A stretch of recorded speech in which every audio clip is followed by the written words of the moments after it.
Alright, so we got an '08 Mercury Grand Marquis, same as a Crown Victoria, manual,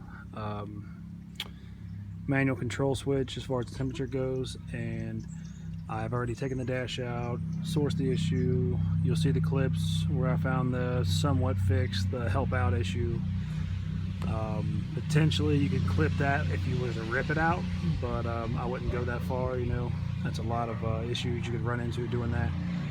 But yeah, so mainly, you know, get out all your bolts and drop your steering wheel so that you can get the dash out as far as you can.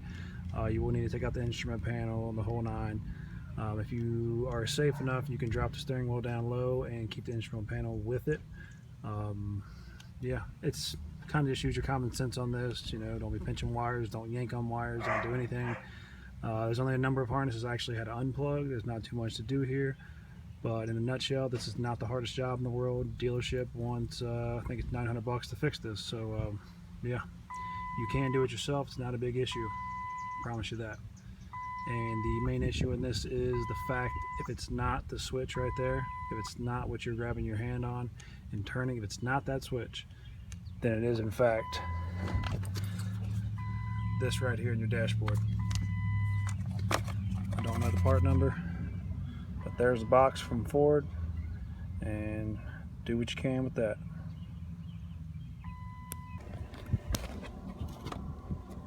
Right, so once you're in here, that third bolt, that's the worst one to get to. If you can get it a little bit loose and turn, and then get dikes in there and snip the side off. When you put it back in, snip the top off and it'll slide back in. That's the answer for the difficult one. You'll need a 1/4 inch ratchet as low profile as possible and an 8mm in order to get in there. So there's the part. Once you get that back piece loose, when you're looking at it, it'll be like that. Once you get that back piece loose, there's not a nut in this. This is just a pivot point. But once you get that a little loose, you pull on it, turn it, put your pair of dikes in there, snip it.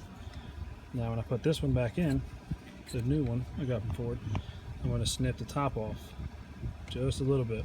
So I'm going to slide it in there and tighten that nut on top of it. So if this ever happens again, it's just a little bit easier, because as soon as you start backing that 8mm out, you lose whatever space you did have.